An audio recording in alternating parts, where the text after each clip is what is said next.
Bom dia, pessoal, tudo bem?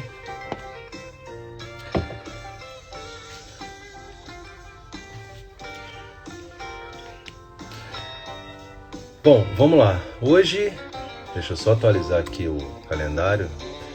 Hoje é dia 6 de setembro de 2021, segunda-feira, para alguns aí ponto facultativo, né?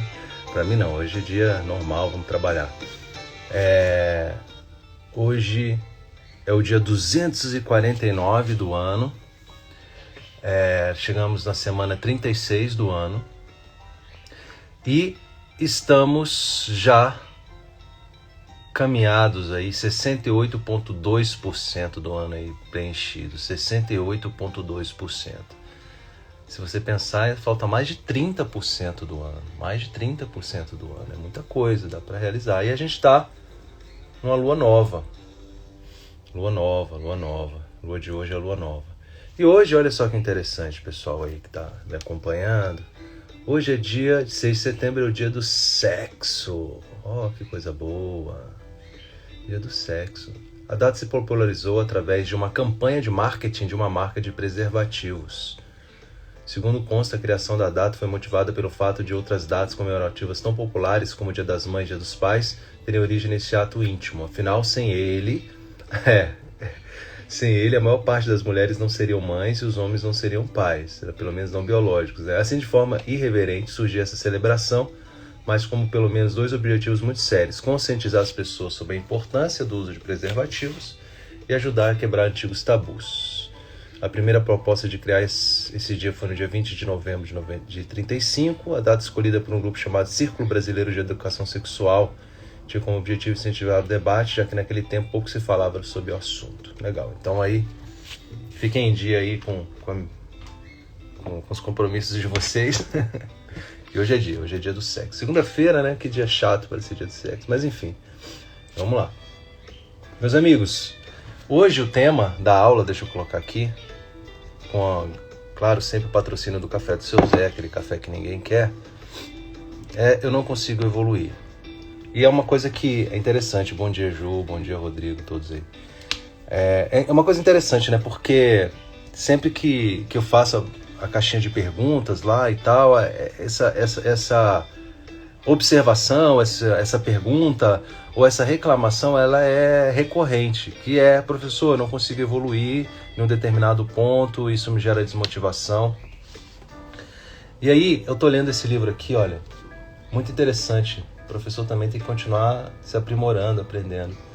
Se chama Uncommon Sense Teaching, que é de professores, né, americanos, PhDs lá, que escreveram sobre a psicologia do aprendizado e do ensino. E tem muita coisa aqui muito legal, que eu já conhecia, mas é legal falar de repetição espaçada, é bom falar de estudo ativo, de revisões ativas, ele fala tudo isso aqui. E é legal que você sempre pensa alguma coisa e eu sempre estou em busca de novas informações para ajudá-las. Tem pouca coisa boa escrita em português, que eu tenho que falar a verdade, então a gente tem que procurar. Então eu arranho o inglês aqui, pelo menos eu leio muito bem. Em inglês, eu leio rápido em inglês. Falar é sempre mais difícil, né? Mas eu leio bem em inglês. Então estou lendo esse livro aqui, mais uma vez, ó, se você lê em inglês, essa é a dica aqui de Uncommon Sense Teaching. Practical Insights in Brain Science to Help Students Learn. Insights práticos na ciência do cérebro para ajudar os estudantes a aprender. Então esse é Uncommon Sense Teaching, ensino de não senso comum, vamos dizer assim. Bom, e aí eu vou dar 3 ideias aqui para vocês, rapidinho, 3 ideias bem rápidas, tá? Para debater com você, para de repente identificar por que você não está evoluindo, ou porque você começa a estudar e de repente se sente desmotivado por não ter uma análise correta do seu estudo. Bom, primeira coisa que a gente tem que entender é o seguinte, pessoal: o estudo para concurso é uma coisa interessante, cara. É muito, muito complexa, porque é mais ou menos como pegar um avião e voar sobre a selva amazônica à noite, sem instrumentos, sem nenhum tipo de aparelho, de bússola, de orientador, de nada. Então é mais ou menos isso, talvez, como você se sente. Você se sente assim, que você está num avião mas você não sabe para onde esse avião está indo, você não sabe se ele está na rota correta, você não sabe se tem uma montanha na frente que você vai bater, você não sabe se o avião está em descendência e você pode se chocar com o chão, ou seja, você não tem nenhuma orientação, você está voando no escuro. Faz sentido para você isso? Isso faz sentido para muitas pessoas, essa analogia que eu faço. E eu acho que faz sentido sim, tá? Bom, então, vamos lá, pessoal.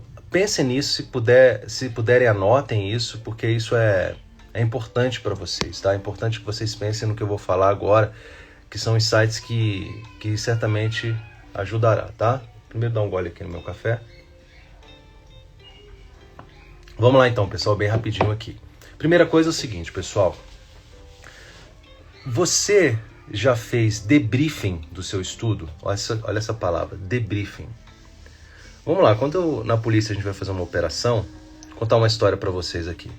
Uma vez eu fui fazer uma operação e nós temos aqui a nossa divisão de operações especiais, que é uma das melhores do país, né?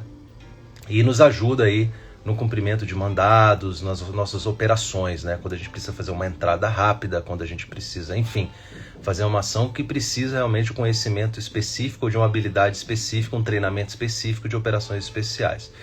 E nós temos aqui, como todas as polícias, né, uma divisão de operações especiais. Certa vez, então, a gente foi fazer o cumprimento de um mandado de prisão. E nesse mandado de prisão, pelas peculiaridades no estudo que nós fizemos, a DOE, a Divisão de Operações Especiais, entraria, acessaria lá o local, né, abrindo o portão. E aí, abrir o portão significa abrir o portão, ou pode ser derrubar o portão, ou pode ser arrastar o portão.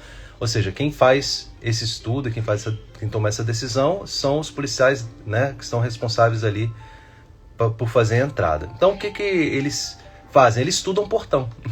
Interessante, né? Então, eles estudam portão. Então, eles estudam fechaduras, eles estudam portão. Esse portão assim é diferente. Então, eles vão padronizando aquilo. Eu acho super interessante. Aí, essa vez a gente foi fazer a entrada, eu não percebi.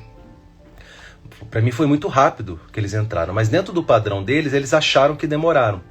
Assim, olha, a gente demorou para entrar. A gente demorou alguns segundos a mais, e esses segundos podem ser fatídicos, né? Podem ser mortíferos. Então a gente tem que melhorar isso aqui. Então o que eles fizeram? Tiraram foto do portão de várias formas, levaram para fazer o que eles chamam de debriefing. O que é o debriefing?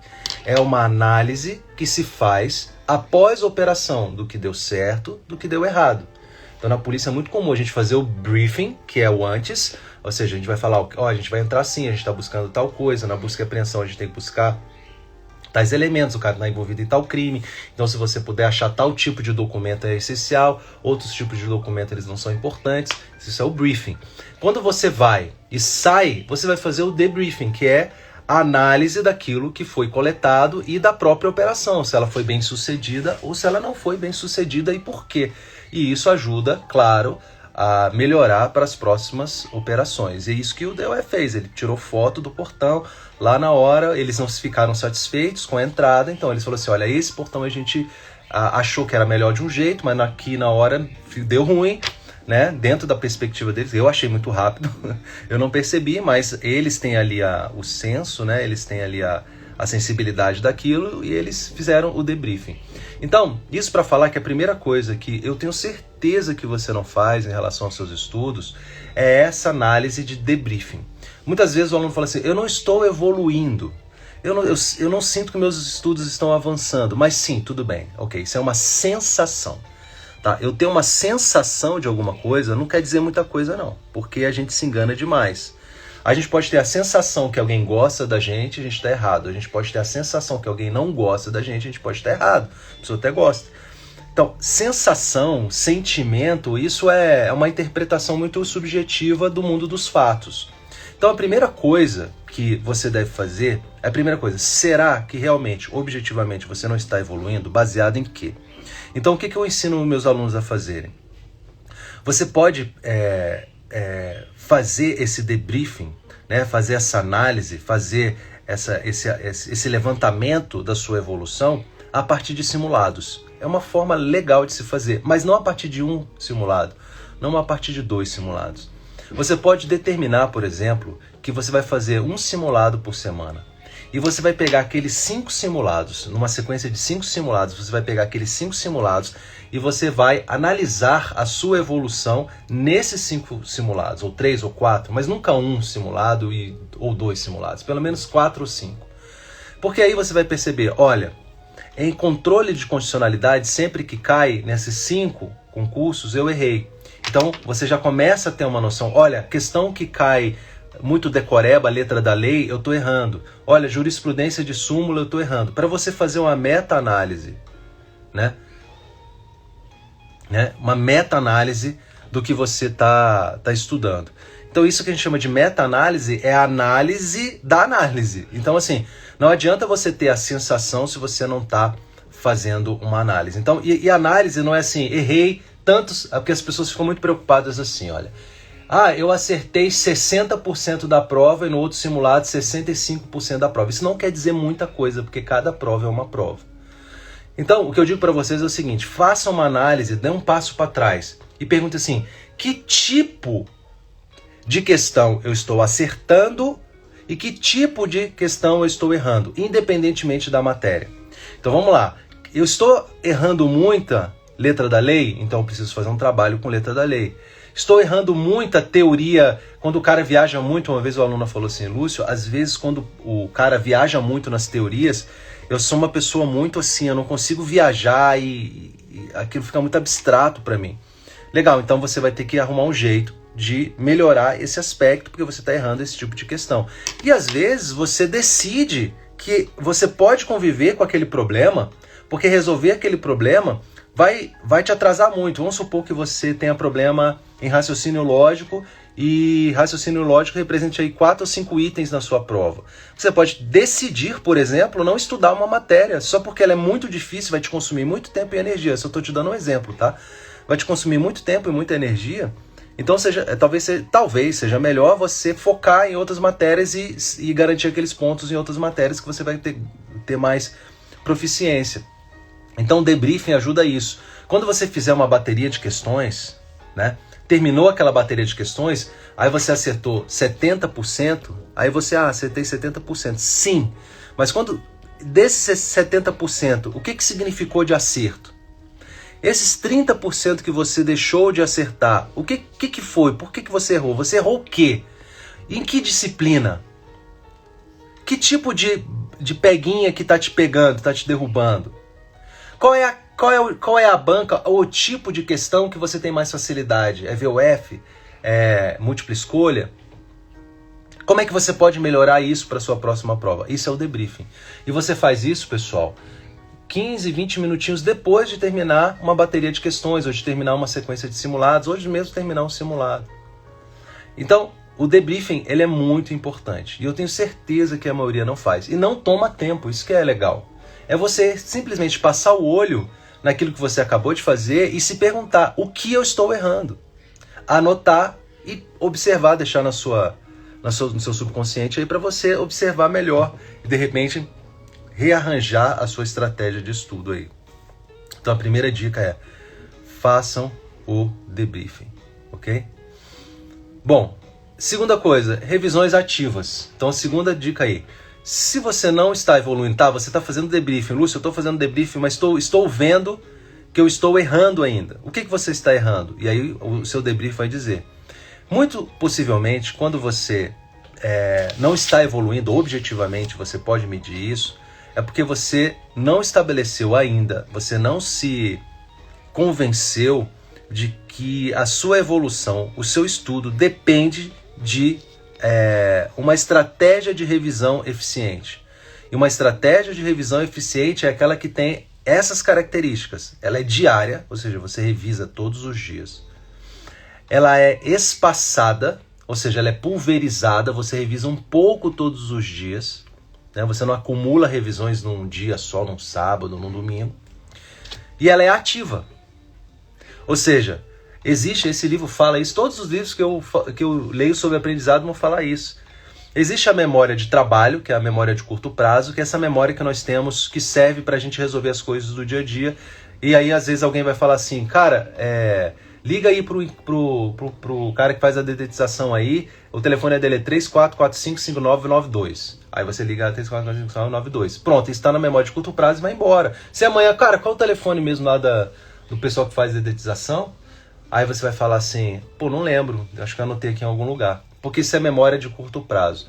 E você está confiando demais na sua memória de curto prazo. Porque quando você lê um material, quando você assiste uma aula, quando você faz uma bateria de questões, você tem a sensação de que aprendeu, e realmente você aprendeu, mas aquela informação está na memória de curto prazo. Por isso que revisar é mais importante do que avançar. E eu faço essa analogia, já fiz essa analogia é muito importante. É como se você tivesse um exército conquistando a Europa. Você conquista um país, aí depois que você conquistou aquele país, você deixa o país e vai para outro país. Você não vai conquistar a Europa assim, porque você deixou um vácuo de poder ali. Você não voltou, não deixou uma estrutura, não deixou alguém dominando aquilo. Então avançar, você quer avançar, o seu território é o edital, você quer avançar no edital, mas ao mesmo tempo você não pensa em dominar aquilo que você já avançou. E o domínio só vem com as revisões. Pessoal, se você não revisar, não importa o que você fizer, quantas horas por dia você vai estudar, você vai se esquecer. Eu dou aula de direito penal há mais de 15 anos. Todas as vezes que eu vou dar aula de qualquer coisa, eu sento, reviso, atualizo o meu material. Eu não dou aula sem fazer revisões periódicas do meu material, porque eu sei que eu vou me dar mal. Lúcio, mas você só dá aula de penal e mesmo assim se esquece? Tem aula que eu já dei seguramente mais de 100 vezes e eu reviso ela, sempre que eu vou fazer. Se você fala, Lúcio, você pode dar uma aula daqui a 1 minuto? Cara, depende, se for um conteúdo que eu esteja em contato, senão me dá pelo menos 1 horinha aí para dar uma olhada no meu material, revisar, ver se não tem alguma autorização, alguma coisa e seguir em frente, porque senão eu tomo toco no meio da aula. Beleza? Então, revisões periódicas, revisões ativas. Se você não se convencer disso, que revisões... E não precisa ser... isso que é importante. A revisão, gente, se você colocar ali 40 minutos, 45 minutos, 50 minutos por dia, né, você pode vincular... você não precisa fazer nenhuma nova organização. Você pode usar essa mesma organização que você tem para avançar e você espelhar essa organização para revisão. Por exemplo, se hoje eu vou estudar Direito Penal Parte Geral, então vou fazer uma revisão cumulativa, ou seja, de trás para frente do que eu já estudei de penal. E essa revisão tem que ser ativa, ela tem que gerar o efeito testagem, ela tem que te instigar. Então você tem que fechar os olhos, você tem que tentar lembrar de cabeça, você tem que fazer perguntas, você tem que usar questões potenciais de prova que você mesmo criou. Tem que ser ativa, não é mera releitura, beleza? Então a primeira coisa que eu falei, debriefing. Segunda coisa, revisões ativas, ok? Ativas. E a terceira, retroalimentação. Gente, a retroalimentação é um pouco parecido com o debriefing, mas a retroalimentação é, na verdade, uma análise que você faz da seguinte forma. Você tem o seu material X, Y, Z das matérias que você estuda. Então você tem lá um PDF, você tem lá um livro, ou você tem uma videoaula, você tem um material que você gosta de usar. E você tem, naturalmente, o estudo que você fez sobre aquele material. Só que quando você vai fazer as questões, vamos supor que você tenha estudado lá crimes contra a honra. Estudou crimes contra a honra, pegou um material, um PDF, um livro, alguma coisa, uma aula, fez lá, porra, tá legal. Entendi a aula toda. Quando você vai fazer questões, você percebe que alguns gaps ficaram. Ou seja, ficaram alguns pontos que você errou. Então, assim, no momento que você perceber isso, você vai ter que sempre comparar aquela bateria de questões com o seu material e perguntar o que do material está efetivamente caindo. E aí você vai marcando lá um asterisco. O que do material não foi suficiente para responder essa bateria de questões. Ou seja, tinha uma jurisprudência que no meu material não tinha, tinha um entendimento que no meu material não tinha. Então você vai pegar essa informação da questão e vai alimentar o seu material com aquelas informações. E aí vem aquela ideia de você não ser piranhão do material. O que é o piranhão do material? É aquele que tenta fazer essa retroalimentação lendo vários materiais. Isso é besteira. Com a facilidade que a gente tem hoje de acesso a questões na internet e tal, o melhor a se fazer é através de questões e atualizando os seus informativos e as coisas novas que vão vindo. Tá? Então, assim, quando você começa a usar esses elementos, o debriefing revisões ativas e retroalimentação, você começa a ter, é como se você estivesse nesse mesmo avião que eu falei para vocês, sobrevoando à noite a selva amazônica, mas agora você tem uma bússola. Aí já dá uma ajuda. Se você sabe pilotar com uma bússola, meu amigo, já é um feixe de luz ali que você precisa para colocar o avião, seu avião aí na rota. Então é isso, pessoal, é isso, tá? Então não é fácil no sentido de que esse avião é sempre difícil de pilotar. E a maioria das pessoas vão desistir e jogar esse avião lá no meio da selva e deixar ele explodir, porque não é fácil, não é para todo mundo, tá? Mas eu quero que vocês persistam nisso, tá? Bacana? Bom dia. É melhor revisar por questões ou leitura? Eu gosto de ensinar a revisar por questões potenciais de prova, questões que você mesmo cria, que você desenvolve ou mentalmente ou com perguntas, revisões ativas. Então a resposta seria nem por questões, simplesmente, nem por leitura, mas sim numa simbiose dos dois, tá? É isso, meus amigos. Obrigado, Ju, obrigado. Eu tive a sensação, a Aline falou, que não estava evoluindo. Quando eu parei uma semana para analisar o que estava errado, eu percebi que estava mais avançado do que imaginava. É isso, às vezes você nem faz o debriefing, né? Então você não tem nem essa ideia correta, né? Obrigado aí, Vanessa. Ana Beatriz, o Anki tem me ajudado de forma exemplar. Legal. O Anki é uma forma excelente de você organizar suas revisões. Coloquem lá no YouTube, Lúcio Valente Anki. Bom dia, como fazer uma retroalimentação sem ser piranhão? Bom, a retroalimentação ela é feita basicamente com questões, tá? E o que é ser piranhão? Ser piranhão é o seguinte: estudei crimes contra a honra por uma aula do professor X. Ah, mas eu acho que eu posso melhorar. O que você vai melhorar? Com questões. E não lendo um livro sobre crimes contra a honra e depois lendo um material sobre crimes contra a honra e depois... Não, você tem que ter um material fonte só. E aí... naturalmente você pode ter outros materiais de pesquisa. Então eu posso ter uma aula, posso ter um livro de direito penal para tirar dúvidas de pontos específicos, ou ter um manual de consulta rápida ali de uma dúvida que eu tiver. Então, o que é ser o piranhão? Você querer estudar por vários materiais, ter várias fontes de informação, de avanço, e isso é infinito, né? Você sempre vai tropeçar na necessidade de ter mais e mais e mais materiais. Eu falo para vocês para não ser uma piranhão de material, mas eu sou piranhão de material com música. Tô sempre comprando uma coisa nova de sax e tal, mas é meio que um hobby ter esses livros assim e tal, e de repente estudar um pedacinho de um, um pedacinho de outro, porque a música para mim é um hobby, né? Mas assim, se eu fosse me engajar para ser um músico profissional, alguma coisa assim, com certeza eu pegaria um método específico, pegaria um professor específico e seguiria com ele até eu conseguir sugar o máximo possível. É assim que você tem que fazer em relação ao seu material. Legal? JP. Qual autores você indica para penal focado em concurso? Hoje o Masson e o Sanches, né? Para concurso. São esses dois. Mas eu gosto muito dessa atualizaçãozinha do Damásio aqui, ó, feito para André Stefani. O Damásio é um livro que vai te dar... A linguagem do Damásio é imbatível, né? É muito fácil de entender. Então, eu gosto desse livro do Damásio, mas eu tenho tantos livros de direito penal aqui. Mas eu acho que hoje o Sanches e o Masson são os dois melhores, sim, com certeza. Profissão de adquirir bons simulados para Delta. Hoje no próprio concurso, ele cria os simulados para você. Esses sites de concurso, eu iria para os sites de concurso. Eu não uso Vadmecum, Caroline. Como o Vadmecum que você indica? Vadretron? Não, eu não indico porque eu não uso. Eu nunca usei, então não tenho como indicar, tá bom? Nem na faculdade eu revisava. Como inserir revisões ao longo do dia? Perguntou aqui o JP de novo. Você vai inserir revisões sempre como um aquecimento para o seu estudo. Você sempre começa uma sessão de estudo com uma micro revisão diária. É isso que eu ensino. Então, se eu for avançar em direito penal agora, eu vou fazer um aquecimento revisando os pontos anteriores de direito penal de uma forma ativa, me tomando a matéria, fechando os olhos, fazendo perguntas, fazendo questões potenciais de prova. É assim. Beleza? É isso, pessoal. Hoje é um dia tumultuado aqui para mim. Eu tô de mudança, minhas coisas estão ali. Deixa eu mostrar para vocês ali. Eu tô já empacotando as coisas, que hoje eu tô de mudança.